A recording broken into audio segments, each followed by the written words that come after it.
Hinihiling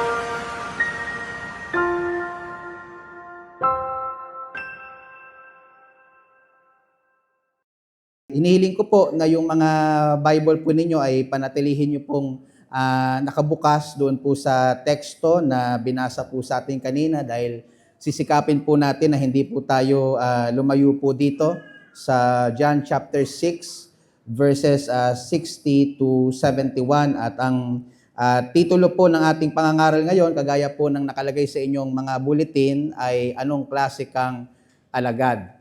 Anong klase kang alagad? Isa po sa malaking suliranin na kinakaharap po ng mundo po natin ngayon ay yung pagdami po at paglabas po ng iba't ibang klase ng mga fake. Hindi ko po alam kung biktima na po kayo noon, pero napakarami po niyan sa panahon po natin ngayon. Meron pong fake na pera, fake na piyesa ng motor o kaya naman po ng sasakyan. Meron pong fake na cellphone, fake na sabon, at pati nga po mga kapatid, fake na kaibigan, meron na. At sobrang galing po mameke ng mga tao, mga kapatid, at talaga pong mahihirapan po tayong i-distinguish kung ano po ang totoo sa hindi. Kaya naman po marami pong naloloko at napepeke maging sa panahon po natin ngayon. Pero may mas malala po tayong problema maliban po sa mga peking ito na nabanggit ko po sa inyo.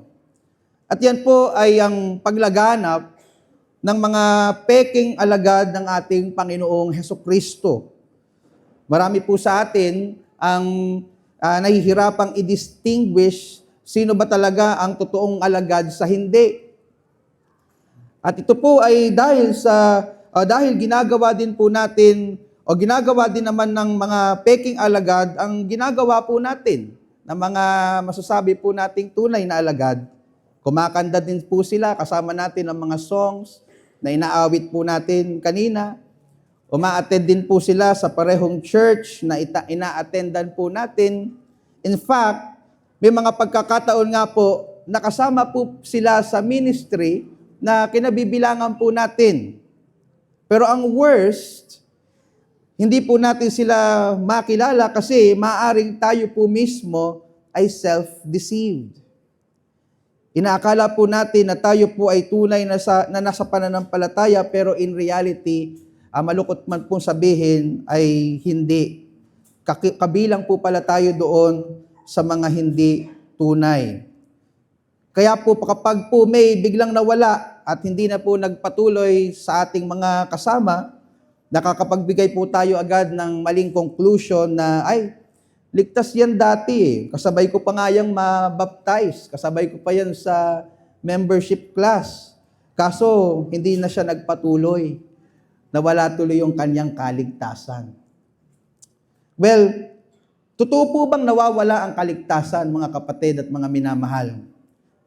Ang isa po bang tao na minsan na pong nagpahayag na mananampalataya at biglang tumalikod, ay nawalan po ng kaligtasan. So umaga pong ito mga kapatid, gusto ko pong ipakita sa inyo by making a contrast between two kinds of disciples na nakita ko po sa ating teksto ngayong umaga, na hindi po tunay na nawawala ang kaligtasan ng isang tunay na mananampalataya. Pansinin niyo po yung aking mga pananalitang sinasabi. Hindi po pwede o hindi tunay na nawawala ang kaligtasan ng isang tunay na mananampalataya. At kung meron man pong nagpapakilalang mananampalataya, ngunit tumalikod, ito po ay nangangahulugang hindi talaga siya naligtas kailanman. Yung akin pong sermon ngayong umaga, mga kapatid, ay meron lamang pong dalawang bahagi. At sa tingin ko po ay madali naman po ninyong masusundan. Ang una po ay pinamagatan ko pong ang mga peking alagad in verses 60 to 66. At yung panghuli po ay ang mga tunay na alagad in verses 67 to 71. Ang mga peking alagad at ang mga tunay na alagad. Pag-aralan po natin isa-isa, mga kapatid. Ang una po ay ang mga peking alagad. Mga peking alagad. Makikita po natin yan sa verses 60 to 66. Sa mga talata pong ito, makikita po natin na ilan po sa mga katangian ng mga peking alagad na ito, kaya po natin sila natawag, mga kapatid, dito po sa ating unang punto na peke o huwad. Unang katangian po nila na makikita po natin sa talata ay hindi nila gusto ang salita ni Kristo. Ulitin ko po, hindi po nila gusto ang salita ni Kristo. At makikita po natin yan in verses 60 to 62. Ang sabi po doon, sa inyo pong mga Biblia, I'll be reading from the English Standard Version of the Bible. When many of his disciples heard it, they said, "This is a hard saying. Who can listen to it?" Ito po ay naging response ng kanyang mga alagad matapos po nilang marinig yung pagtuturo po ng ating Panginoong Hesukristo tungkol po sa kanyang sarili bilang tinapay ng buhay. Kung gusto niyo pong makita yan, makikita niyo po yan sa context ng talatang ating pinag-aaralan in verses 22 to 59. Doon po, mga kapatid, makikita po ninyo na ang ating Panginoong Hesukristo ay tinuro ang kanyang sarili bilang tinapay ng buhay na nagmula sa langit. At makikita po natin sa context na gusto po ng mga alagad po na ito na maghimalang muli ang atin pong Panginoong Hesukristo. Gusto po nila na gumawa muli siya ng tinapay para sila po ay makakain at mabusog, gaya po ng ginawa ng una ng ating Panginoong Hesukristo sa context in verses 1 to 14 ng same chapter.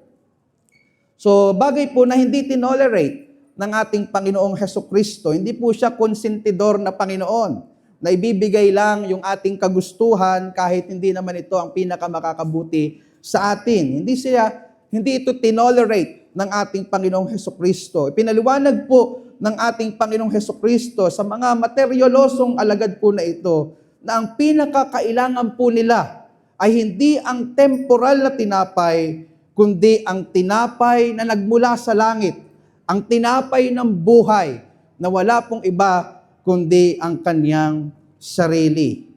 At sa conclusion po ng kanyang pagtuturo sa sinagoga sa Capernaum, sinabi po niya in chapter 6, verses 53 to 58. Tataas lang po natin yung basa, and I quote, "So Jesus said to them, 'Truly, truly, I say to you, unless you eat the flesh of the Son of Man and drink His blood, you have no life in you. Whoever feeds on my flesh and drinks on my blood has eternal life, and I will raise him up on the last day. For my flesh is true food, and my blood is true drink. Whoever feeds on my flesh and drinks my blood abides in me, and I in him. As the living Father sent me, and I live because of the Father, so whoever feeds on me, he also will live because of me. This is the bread that came down from heaven, not like the bread the fathers ate and died. Whoever feeds on this bread will live forever."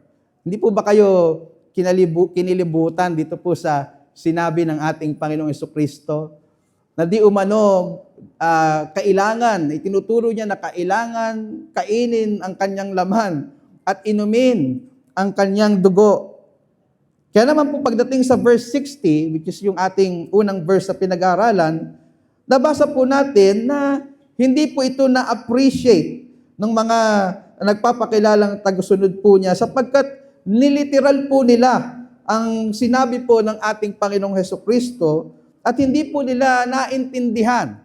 Hindi po nila naunawaan yung espiritual na kahulugan ng matalinghagang kapahayagang ito ng ating tagapagligtas. Pero mga kapatid, imbis po na magtanong ang mga alagad na ito sa ating Panginoong Hesus kung ano ang kanyang ibig sabihin, sila po ay nagmaktol. Sila po ay nagreklamo. Ang sabi po again in verse 60, sabi ng mga alagad, "This is a hard saying. Who can listen to it?" Yung salita pong hard doon, sa phrase na hard saying, ay galing po sa salitang Griego na skleros, na may ibig sabihin na offensive or intolerable. Ito po ay offensive dahil iniisip po ng mga Hudyo na gusto silang gawing cannibal ng ating Panginoong Hesukristo. Bagay na kabawal-bawalan po sa batas ng mga Hudyo, sa batas ng lumang tipan. At ito po ay intolerable o hindi katanggap-tanggap na pananalita dahil ang dinidemand po nila from our Lord Jesus Christ ay literal na bread. Pero ang inalok po ng Panginoon na higit po nilang kailangan ay ang eternal bread, namely Himself. So imbis po na magtanong sila sa ibig sabihin po noong sinabi ng ating Panginoong Hesus, makita niyo po sa talata sa verse 60 na nagreklamo sila gaya ng matagal na pong gawain ng mga Hudyo kung babalikan niyo po ang kasaysayan ng lumang tipan. Kung nagtanong lang po sana sila sa Panginoong Hesus dahil gusto nilang maintindihan, gusto nilang malaman yung kanya pong tinuturo, sana po ay napaliwanag sila ng Panginoong Hesus ang ibig sabihin po nito, na ang pinapatungkulan po dito ng kanyang laman at ng kanyang dugo ay sumisimbolo sa katawan ng ating Panginoong Hesukristo na ipapako sa krus at yung dugo na dadanap dito para sa katubusan ng ating mga kasalanan kung tayo po ay sasampalataya sa Kanya. Ngunit mga minamahalang malungkot, hindi po nila ito ginawa. At dahil dito po mga kapatid, nare-reveal yung sinful heart po nila na hindi naman talaga sila interesadong maintindihan yung sinasabi ng ating Panginoong Hesus. Ang tanging mahalaga lang po sa mga peking alagad po na ito ay yung mga temporal na bagay, gaya po ng kagalingan sa kanilang mga karamdaman at yung unlimited supply ng bread. At marami po, malungkot mga minamahal, na ganyang nagpapakilalang quote-unquote alagad ni Kristo sa panahon po natin ngayon. Mga nagpapakilala pong Christian, pero in reality sila po ay Christian. Sapagkat ang tanging mahalaga lang po sa kanila ay yung mailalaman nila sa kanilang tiyan. Ang tanging mahalaga lang po sa kanila ay ang pera, karir, masasayang relasyon sa pamilya at lahat ng mga bagay na ino-offer ng sanlibutan. Pero pagdating po sa pag-aaral ng mga doktrina tungkol sa ating Panginoong Jesucristo, pagdating po sa pag-aaral kung ano ang gospel, hindi na po sila nagiging interesado. Wala silang pake. Ayaw nilang lumalim sa katuruan ng ebanghelyo ng ating Panginoong Jesucristo. Kaya po, kagaya po mga kapatid ng mga peking alagad na ito na nabasa natin in verse 60. Kaya naman po pagdating nyo sa verses 61 to 62, mababasa po natin na nirebuke po sila ng ating Panginoong Jesucristo. Ang sabi po doon, tingnan nyo po sa inyong mga Biblia, verse 61, "But Jesus, knowing in Himself that His disciples were grumbling about this, and said to them, 'Do you take offense at this? Then what if you were to see the Son of Man ascending to where He was before?'" So sinabi po ng ating Panginoong Hesukristo, dito pa nga lang po sa simpleng pagtuturo po niya, ay hindi na po nila matanggap. Paano pa kaya kung makita po nilang bumabalik ang ating Panginoong Hesukristo kung saan siya originally galing, namely sa langit, kasama po ng Ama. In John chapter 1 verse 1, "In the beginning was the Word, and the Word was" what? "With God, and the Word was God."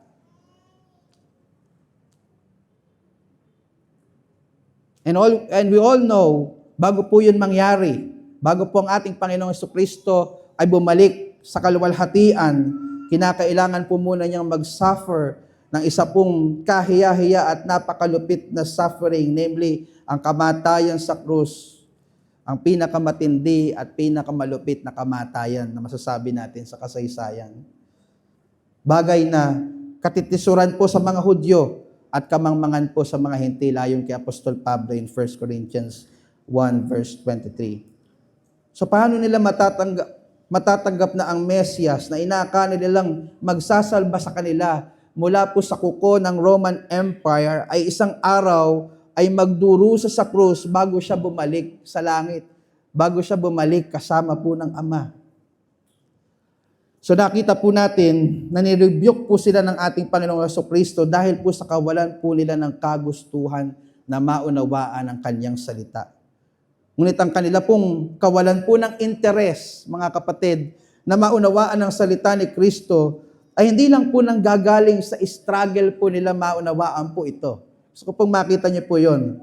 Ito po ay nanggagaling sa kanilang kawalan ng pananampalataya. That's the main problem, mga kapatid. Hindi naman talaga hindi lang nila maintindihan eh. Hindi lang talaga nila pinapaniwalaan. Ayaw lang nilang paniwalaan. At yun po yung makikita natin sa susunod na marka ng peking alagad dito po sa ating text. Sila po, maliban sa ayaw nila o hindi sila, ayaw nila sa salita ng ating Panginoong Jesucristo, makikita ho natin dito na hindi sila sumasampalataya kay Kristo. Tingnan niyo po sa inyong mga Biblia in verses 63 to 64. It is the Spirit who gives life, and the flesh is no help at all. The words that I have spoken to you are spirit and life. And watch this. But there are some of you who do not believe. For Jesus knew from the beginning who those were who did not believe and who it was who would betray Him. Let's focus po muna dun sa first sentence na binanggit po ng ating Panginoong Jesucristo sa verse 63. And sabi doon, it is the Spirit who gives life, the flesh is no help at all. Considering po yung context, mga kapatid, namely, yung bread of life discourse ng ating Panginoong Jesucristo, sinabi po niya dito na yung iniisip nila na literal na pagkain ng katawan ni Kristo at pag-inom po ng kanyang dugo ay wala pong maitutulong sa usapin po ng pagkakaroon ng buhay na walang hanggan. In other words, walang maitutulong ang flesh o anumang bahagi ng tao para siya po ay magkaroon ng buhay na walang hanggan. Trabaho po yan ng Espiritu Santo. Siya po ang nagpapanganak muli at nagbibigay buhay sa mga batay po nating espiritu at hindi po ang sinumang tao. Gaano man po siya karelihiyoso, kagaya po ni Nicodemo, in John chapter 3, o katalino, kagaya po ng mga Pariseo at kadiskarte sa buhay. Ang sabi po in John 1 verses 12 to 13, but to all who did not receive Him, who believe in His name, He gave the right to become children of God. Paano po sila sumampalataya? Paano po sila naging anak ng Diyos? Ang sabi po sa verse 13, who were born not of blood, nor of the will of the flesh, nor of the will of man, but of God.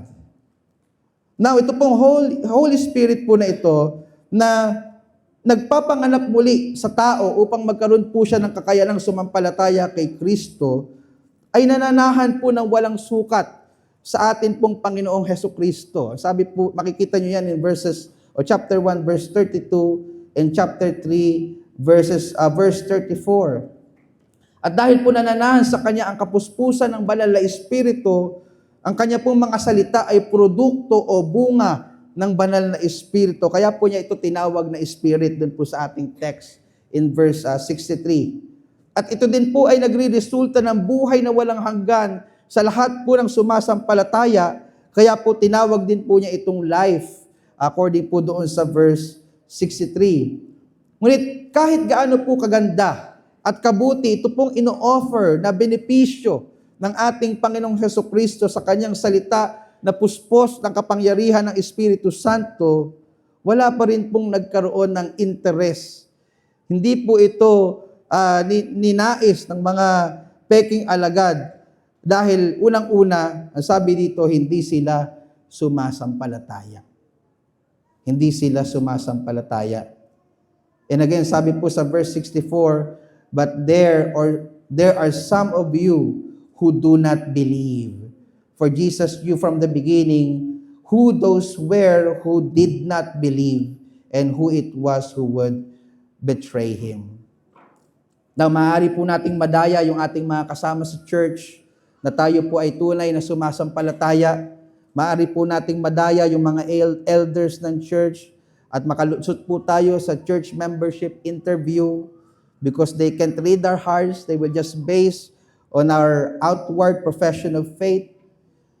Maaari tayong mag-pretend na tunay na alagad by being consistent in attending church gatherings or by being well-versed sa ating creeds and confessions, or by being generous in our giving our support to the ministries of the church. But the Bible says we cannot fool the Lord Jesus Christ. He is an all-knowing God. He knows everything. Alam po niya ang nilalaman ng ating mga puso sa mga oras po na ito. Alam niya, sa simula pa lamang, sabi po ng talata, sapagkat siya po ay tunay na Diyos, kung sino ang totoo na sumasampalataya sa Kanya at kung sino po ang nagpapanggap lamang. In this case, alam din po niya kung sino yung magtatraidor po sa Kanya sa dulo. And yan po ay walang iba kundi si Judas according sa chapter 70 verses 71 na titingnan po natin mamaya. Then as we continue the study of these verses, makikita din po natin o makikita natin na in-expose pa po ng ating Panginoong Jesucristo yung heart ng mga peking alagad po na ito. Pinakita po niya kung ano talaga ang problema nila. Bakit ayaw po nila sa salita ni Kristo at bakit sila hindi sumasampalataya dito. Ito po ay sapagkat hindi sila ipinanganak muli. Hindi sila ipinanganak muli, which is yung third characteristic ng mga peking alagad na ito na makikita po natin sa talata. Please note verse 65, mga kapatid. Ang sabi ho doon, and he, pertaining to our Lord Jesus Christ, he said that this is why I told you that no one can come to me unless it is granted him by the Father. Dito po maihinuhan ninyo na hindi ito yung first time na binanggit po ito ng ating Panginoong Jesucristo sa mga peking alagad po nito. Makikita po niyo sa context in verse 44 sa parehong kabanata na binanggit na po nila ang pinaka-issue nila kung bakit sila hindi sumasampalataya. Sila po ay hindi mga tunay na born again. Hindi sila ipinanganak na muli. Kaya po sila hindi nakalalapit sa Kanya ng mayroon pong pananampalataya. Ang nagbibigay daw po ng kakayanang lumapit kay Kristo, ayon po sa talata, ay ang Diyos Ama. At kung tatalon po tayo sa chapter 12, verse 32, makikita po natin na ito po ay gawain din ng Diyos Anak. At ang kapanganakang muli ay ginagawa po ng Espiritu Santo according sa chapter 3. So ang kapanganakang muli, mga kapatid at mga minamahal, ay gawain ng banal na Trinidad sa buhay ng tao upang magawa po niyang lumapit kay Kristo ng meron pong tunay na pananampalataya.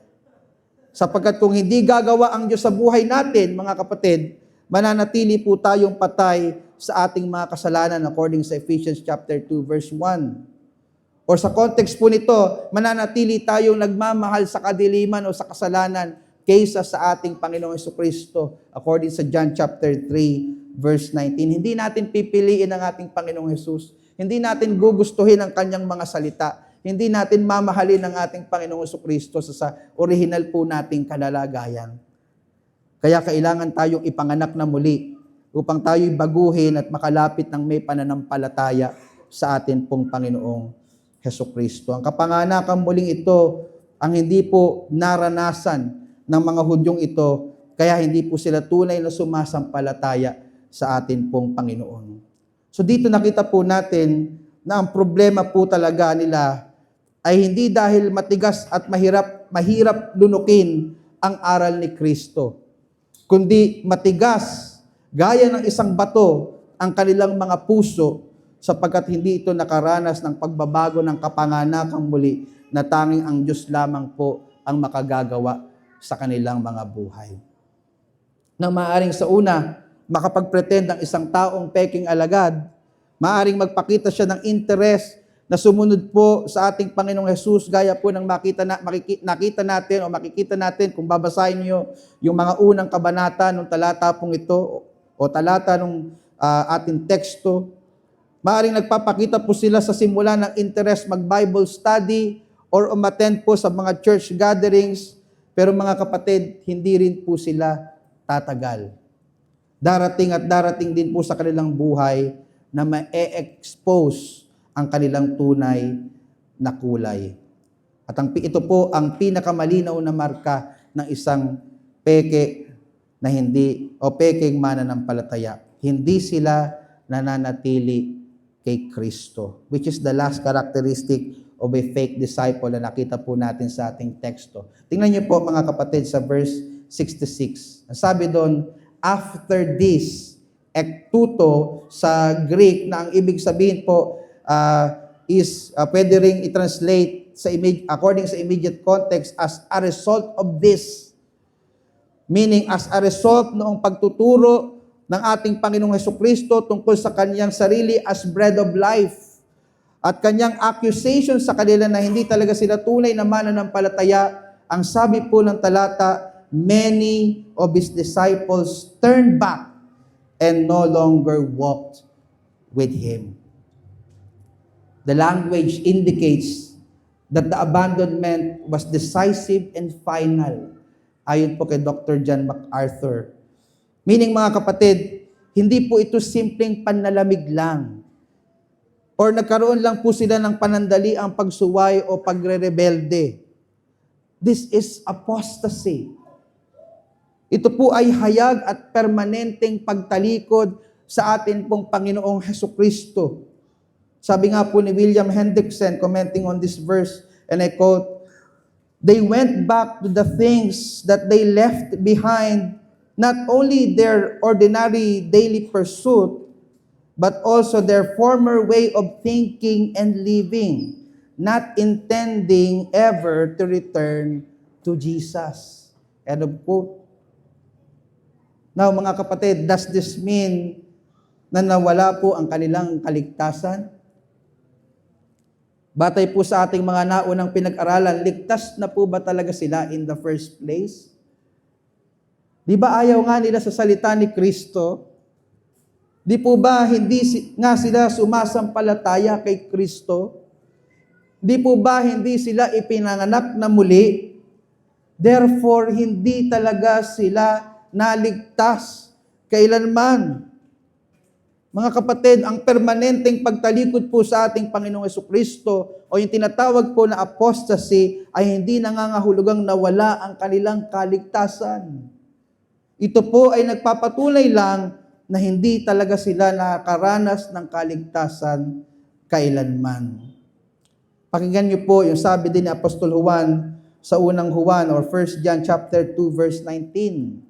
Ang sabi po niya, and I quote, "They went out from us, but they were not of us. For if they had been of us, they would have continued with us. But they went out, that it might become plain that they all are not of us." End of quote. In other words, kaya hindi sila nanatili sa pananampalataya ay sapagkat kailanman ay wala naman talaga silang tunay na pananampalataya sapagkat hindi naman po talaga sila naligtas. Si Paul David Tripp sa page 392 sa kanya pong aklat na may pamagat na Do You Believe? Ay nagbanggit po ng isang malungkot na realidad sa buhay ng maraming nagpapakilalang alagad, ngunit in reality po ay hindi. Ang sabi po niya, and I quote, "Many things can masquerade as true faith. A person may love the intricacies of theology but not love the Lord. A person may love being part of the loving community of faith but not actually be a person of faith. A person may love the process and prominence of a ministry position but not have surrendered his heart to the Lordship of Jesus Christ. A person may enjoy the experience of public worship while not having given his heart and life to the worship of the Lord. Not everyone who appears to be a person of faith is a person of faith. Let me repeat that sentence. Not everyone who appears to be a person of faith is a person of faith. End of quote. Time will tell. Time will tell.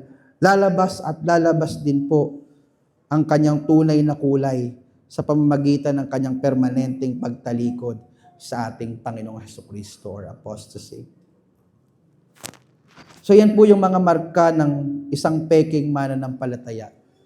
Let's now study yung kabaliktaran po nito. Namely, ang mga tunay na alagad. So matapos po ng malungkot at masasabi ko mga kapatid na makabasag puso na tagpong ito between our Lord Jesus Christ at itong mga fake disciples, ay bumaling po ang ating Panginoong Hesukristo sa 12 natitirang mga alagad. At nagtanong po siya, according sa verse 67, and sabi po niya, "Do you want to go away as well? Do you want to go away as well?" Can you feel the sadness, mga kapatid, ng pananalitang ito ng ating Panginoong Hesukristo? This is heartbreaking. Hindi masaya po ang ating Panginoong Hesus sa tuwing mayroong tumatalikod sa pananampalataya. Dahil alam po niya na ang dulo po nito ay ang kapahamakan, walang hanggang kapahamakan, banal na puot ng Diyos sa impyerno. Pero sa kabila po ng malungkot na pangyayaring ito, mayroon pong masaya na tugon si Apostol Pedro na nagre-represent po sa 12 alagad, but of course, except si Judas. Please note verse 68, mga kapatid. Ang sabi ho doon, Simon Peter answered him, "Lord, to whom shall we go? You have the words of eternal life." In contrast sa mga materyaloso at makamundong mga peking alagad, sa mga unang talata na ating pinag-aralan na tumalikod sa ating Panginoong Hesukristo, na hindi nagmamahal sa salita ni Kristo, ang natirang 12, except Judas, na nirepresent po ni Peter, ay nagpapahalaga at nagmamahal sa salita ni Kristo. Para sa kanila, ito po ay hindi lamang ordinaryong salita ng tao. Para sa kanila, hindi ito boring. Para sa kanila, hindi ito walang kabuluhan. Para po sa kanila, ang salita ni Kristo ay mahalaga. Ito ay salita ng buhay na walang hanggan, mga kapatid at mga minamahal. Naniniwala sila na ito ay may eternal na benepisyo sa kanilang mga buhay. Higit pa ito sa isang matamis na pulot. Higit pa ito sa dinidesire ng mga tao na gold and things of this world. Para sa kanila, ito ang pinaka-importante sa lahat. Ang salita ng Diyos, ang salita ni Kristo. You Christian, ikaw na nagpapakilalang mananampalataya sa mga oras po na ito, nakaka-relate ka po ba sa mga alagad na ito? Nakaka-relate ka po ba kay Apostle Peter na labis na nagpapahalaga sa salita ni Kristo? Masasabi mo ba na kahit walang aircon sa church, kahit walang magagandang sound system, kahit walang instruments, kahit wala si Pastor Derek, kahit wala yung mga elders na sa church, makakasamba ka pa din sa Panginoon hanggat ipinapangaral ng tapat ang salita ng ating Panginoong Hesukristo. Sapat ba sa iyo yung truth ng gospel na tinuturo ng salita ni Kristo para maging masaya at makontento ka sa buhay, no matter kung nalugi ang negosyo mo, no matter kung magulo ang family mo ngayon, no matter kung bagsak ka sa exam, or meron kang cancer, can you say to the Lord with the psalmist, "Whom have I in heaven but you? And there is nothing on earth that I desire besides you. My flesh and my heart may fail, but God is the strength of my heart and my portion forever. Can you relate to Apostle Peter? Can you relate to this psalmist? Kapatid, sapat na ba sa iyo ang Diyos at ang kanyang mga salita, ang kanyang gospel, ang kanyang pangako para manatili kang masaya sa buhay, para manatili ka na matatag sa iyong pananampalataya? Sapat na ba sa iyo ang buhay na binibigay ng salita ng Diyos? And your answer to that question will determine your spiritual condition before God.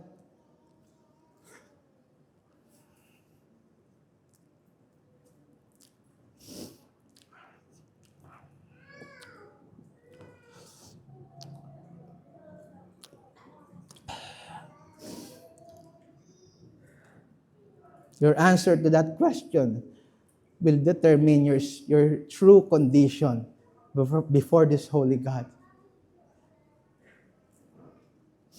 Maliban po sa nagmamahal sila sa salita ni Kristo, makita din po natin sa susunod na talata na sila ay sumasampalataya kay Kristo.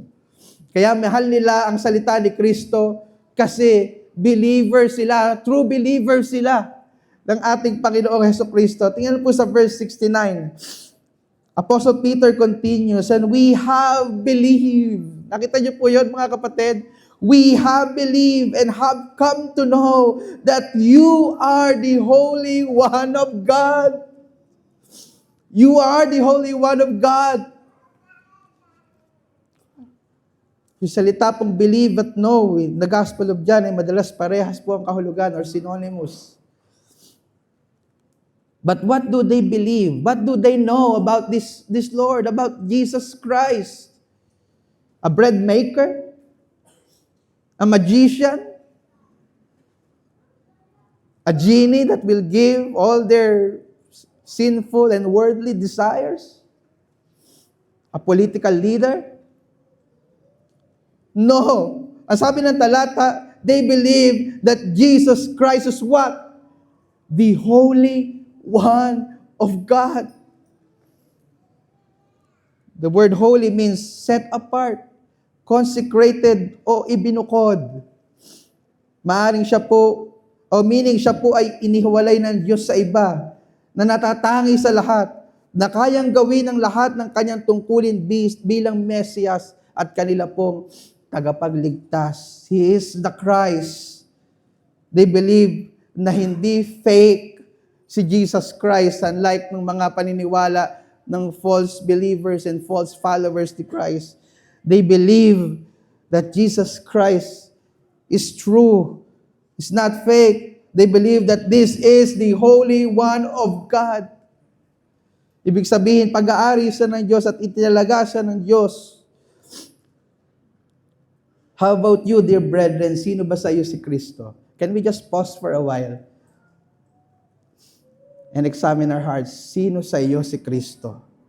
I mean, honestly, hindi ko tinatanong yung Christology knowledge mo, bagamat mahalaga po yun, but I'm asking you personally, sino si Kristo sa iyo sa mga oras na ito?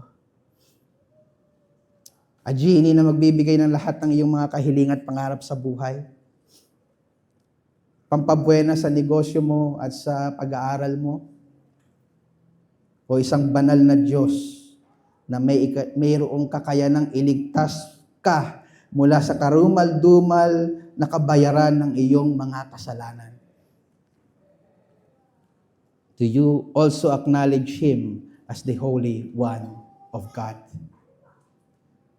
The Christ that can take away your sins, gaano man yan kadiri-diri, gaano man yan kahiya-hiya, gaano man yan kalaki.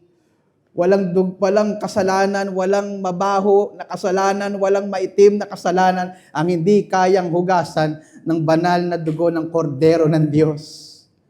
Do you believe that? So yung mga tunay na alagad po ay mahal ang salita ni Kristo, sumasampalataya kay Kristo. Ngunit gusto ko pong makita ninyo ang isa pa nilang katangian na hindi po masyadong halata sa una po nating basa, na sila po ay nananatili kay Kristo. Sila po ay nananatili kay Kristo. Please note the last two verses of our text, verses 70 to 71. Jesus answered them, "Did I not choose you, the 12? And yet one of you is a devil." He spoke of Judas, the son of Simon Iscariot, for he, one of the 12, was going to betray him.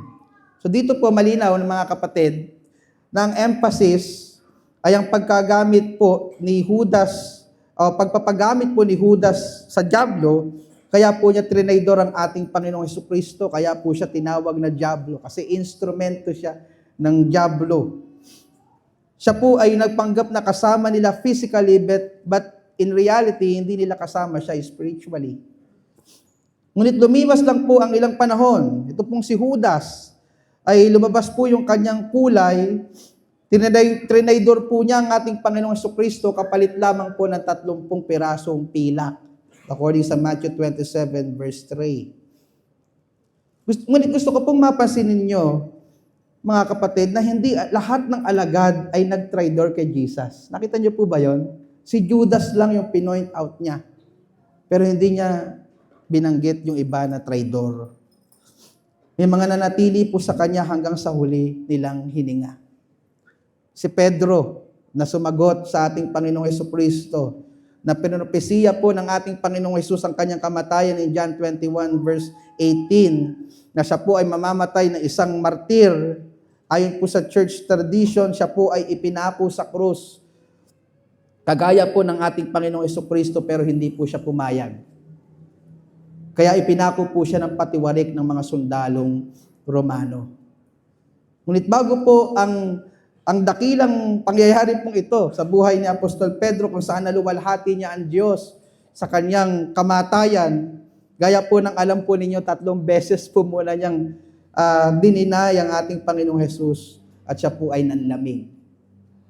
Pero ang kaibahan po niya kay Judas, siya po ay nanumbalik sa Panginoong Hesus at nagsisi at naging mas matatag sa pananampalataya at patuloy na nalingkod sa Diyos hanggang sa huli niyang hininga. Ang buhay po ni Pedro ay nagpapakita ng buhay ng Kristiyano.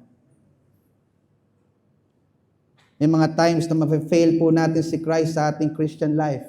Do you agree? Meron po ba ditong perfect, glorified na kahit nandito pa? Wala. Every day, we fail our beloved Lord. Pero palaging may nakaabang na biyaya, grace upon grace, sa atin ng mga tao upang tayo po ay makabangon muli at makapagsimula ng panibago at makapagpatuloy sa pananampalataya. Yan ang buhay ni Peter at yan ang buhay ng bawat isa sa atin. Si Apostle John, na sumulat po o human author ng aklat po ng ating pinag-aaralan, alam niyo po ba kung paano siya namatay?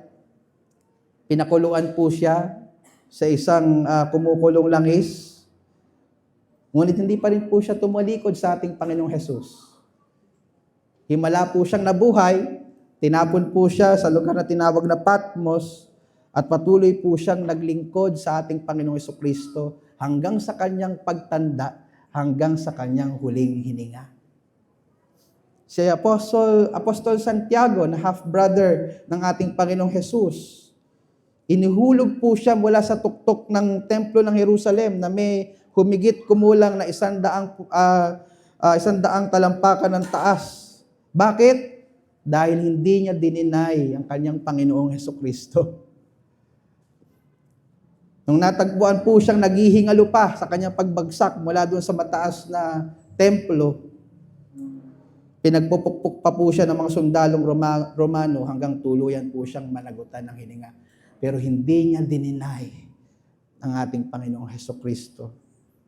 Ilan lamang po ito, mga kapatid, sa mga patotoo ng katapatan ng mga mananampalataya. Katapatan ng Diyos sa buhay ng mga mananampalataya, if I may add. Dahil hindi nila ito magagawa sa sarili nilang kakayanan. Nanatili sila hanggang kamatayan.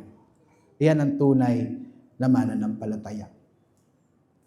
Hindi po sila perfect, kaya po natin na hindi perfect, maraming sablay, no? Maraming shortcomings, pero sa biyaya ng Panginoon, nanatili sila sa pananampalataya hanggang dulo. Nagpapatunay na sila po ay hindi fake. Sila po ay mga tunay na mga alagad. Tunay na mananampalataya. Ikaw kapatid, sa mga oras na ito, anong klase kang alagad? Kagaya ka ba ng mga peking alagad na tinalakay po natin nung una? Or ikaw ay tunay na alagad ni Kristo? And this calls us to self-examination, mga kapatid. Hindi po masama na siyasatin natin ang sarili ho nating puso kung tayo po ay nasa tunay na pananampalataya. In fact, inutos po yan ni Apostle Paul in 2 Corinthians chapter 13, verse 5. This is healthy para maiwasan po nating madaya ang ating sarili. Baka tayo po pala ay nasa kategorya ng mga peking mananampalataya o peking alagad. Ang marapat mong gawin kung nare-realize mo sa mga oras na ito na gayon ka, na sa ganun kang kalalagayan ay tumakbo ka sa ating Panginoong Hesukristo. Repent from your hypocrisy. Run to Christ. Hindi pa po huli ang lahat. Kung na-realize mo na ikaw ay self-deceived, ikaw ay hindi pala tulay na mananampalataya, tumakbo ka kay Kristo. Naririnig mo ang sermon na ito ngayon dahil nagmamalasakit sa iyo si Kristo at gusto ka niya lumapit sa Kanya. Huwag ka mahiya. Alalahanin mo na si Kristo ay hindi naparito para sa matutuwid. Hindi siya naparito para sa mga perpekto kasi walang ganon. Naparito siya para sa mga makasalanang gaya mo at gaya ko. Para sa mga hypocrite na gaya mo at gaya ko. Naparito si Kristo para sa mga makasalanan. Now, if you realize na ikaw ay tunay na alagad, praise God. Keep it up. Keep on. Ipakita mo sa buhay mo na ikaw ay tunay nga hanggang wakas. And this also calls us to discernment, mga kapatid. Wag po tayong madaling humatol sa mga kapatid nating maaring dumadaan sa low points ng kanilang buhay pananampalataya. Hanggat may oras, may pag-asa. Patuloy po natin silang ipanalangin sa Panginoon. Patuloy po natin silang tulungan sa kanilang struggle. Wag po natin silang sukuan, mga kapatid. Gaano man po kamesi ang kanilang mga buhay. Pero kung talagang hindi na siya nanumbalik, wag din po nating ipilit na ligtas talaga siya, pero nawala ang kanyang kaligtasan. Kasi maliwanag yun dito po sa ating pinag-aralan. Panghuli, this calls us to persevere in the faith. Knowing na ang malinaw na marka ng tunay na mananampalataya ay ang pananampalataya hanggang wakas, manampalataya po tayo mga kapatid at mga minamahal hanggang wakas. Kagaya po ng mga bilanggit ko pong mga alagad kanina. And take heart, kasi ipinangako na ni Kristo na lahat po ng ibinigay sa Kanya ng Ama ay hindi niya iwawala at ibabangon niya sa huling araw. Nakita niyo yan sa context in chapter 6 verse 39. Meron na tayong mapangahawakang assurance. And that is the gospel, mga kapatid. Take heart. Panghawakan mo yung pangako na yun ni Kristo sa buhay mo. Sampalatayanan mo yan. Madadapa ka, magkakamali ka, magkakasala ka, pero hindi pa tapos ang Diyos sa iyo. Hanggat may buhay, may pag-asa. I am sure of this, that He who began a good work in you will bring it to completion at the day of Jesus. Sabi ni Apostle Paul. Pero hindi ibig sabihin noon, mga kapatid, na wala ka nang gagawin. Na magiging pabaya ka na lang sa buhay Kristiyano mo. Well, si God pala may hawak sa akin, so kahit ano na gawin ko. Maganda po yung sabi dito ni Paul Tripp. And I quote, "The doctrine of perseverance doesn't teach us that the way we live doesn't make any difference. It calls us to the very opposite." May mga tools o instrumento po ang Diyos para panatilihin po tayo sa pananampalataya hanggang wakas. Nandyan po ang regular meditation and prayer, meditation of the Word and prayer, regular participation sa church worship service, church discipline, observance of the Lord's table, at marami pa pong iba. Sabi nga po ni Paul Tripp, let me quote him once again, and I will end. God exercises His keeping power through the vehicle of regular means. You are not kept because you have regular personal worship, but your Savior employs that regular habit to keep you. You are not kept because you are faithful in participating in the gathering of your church for public worship and gathering, worship and teaching, but God uses that commitment to keep you. You are not kept because you commit yourself every day to live inside the boundaries of God's commands, but God uses that discipline to keep you. You are not kept because you abandon your kingdom to give yourself to the work of God's kingdom, but God employs that surrender to keep you. God does the extraordinary work of keeping us until the end through the ordinary means of the regular habits of Christian life. Mga kapatid, let's maximize this God's means of grace for us to persevere to the end. And trust Him. Trust Him. He will hold you fast. He will hold you fast. Praise be to God. God bless you.